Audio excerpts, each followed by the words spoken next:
زندگی میں کچھ باتیں کہنے سے رہ جاتی ہیں اور کچھ باتیں سننے کو کبھی کوئی ہوتا ہی نہیں۔ یہ الفاظ نائلہ نے اپنی ڈائری میں لکھے تھے اس دن جب اس کی زندگی کا سب سے خوبصورت خواب بکھر گیا تھا۔ نائلہ ایک حساس دل رکھنے والی کم گو لڑکی تھی۔ اس کی زندگی میں خاموشی ایک ہمدم بن چکی تھی۔ وہ لاہور کے ایک چھوٹے سے محلے میں اپنی والدہ کے ساتھ رہتی تھی۔ اس کے والد بہت پہلے فوت ہو چکے تھے۔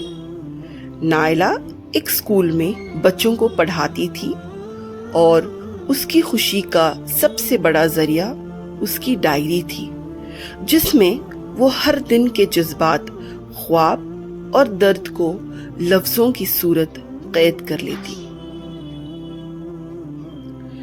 پھر ایک دن اس کی زندگی میں ارمان آیا۔ ارمان نیا ٹیچر تھا، جواں، خوش مزاج اور نرمی سے بولنے والا۔ بچوں کے ساتھ اس کا برتاؤ اور نائلہ کے ساتھ اس کی سنجیدہ گفتگو نائلہ کے دل پر چپکے چپکے دستک دینے لگی۔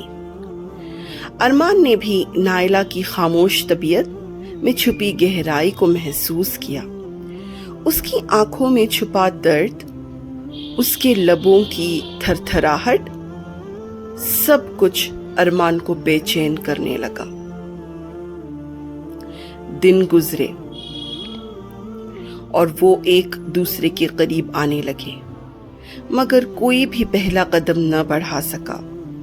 نائلہ کے دل میں خوف تھا، ماضی کا خوف، اکیلے رہ جانے کا، ٹھکرائے جانے کا۔ ایک دن نائلہ نے اپنے دل کی بات قلم کے حوالے کی۔ ایک خط لکھا ارمان کے نام۔ ارمان، تم شاید کبھی نہ جان سکو کہ تم نے میری زندگی کو کس قدر روشن کیا۔ تمہاری موجودگی نے میری خاموش دل کو آواز دی۔ مگر میں جانتی ہوں، کچھ خواب صرف سوچنے کے لیے ہوتے ہیں، جینے کے لیے نہیں۔ میں تم سے کچھ نہیں چاہتی، صرف یہ کہ اگر کبھی تمہیں میرا خیال آئے تو مسکرا لینا۔ تمہاری نائلہ۔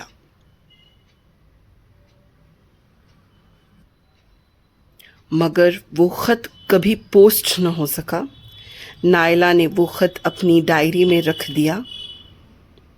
چند روز بعد ارمان اسکول سے اچانک رخصت ہو گیا۔ پتہ چلا کہ اس کے والد بیمار ہیں اور وہ واپس گاؤں چلا گیا۔ نائلہ کا دل جیسے سن ہو گیا ہو۔ وہ بے حس و حرکت بیٹھ کر صرف ہوا کی سرسراہٹ سنتی رہی۔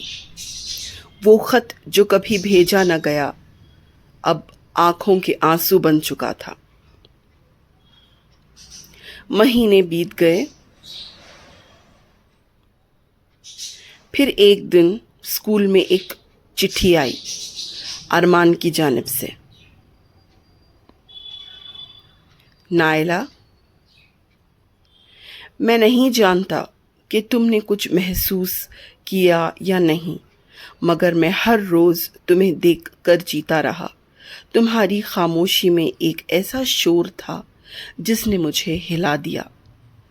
میں نے کئی بار تم سے بات کرنے کا سوچا، مگر ہمت نہ ہوئی۔ اب بھی نہیں جانتا کہ تم یہ خط پڑھو گی یا نہیں، مگر اگر کبھی تم نے میرے دل کی آواز سنی ہو تو میں انتظار کروں گا۔ صرف تمہارا ارمان۔ نائلہ کے ہاتھوں سے ڈائری گر گئی۔ وہ دھیرے دھیرے چلی، اپنی ڈائری اٹھائی اور اس میں رکھا وہ خط نکالا جو کبھی بھیجا نہیں گیا تھا۔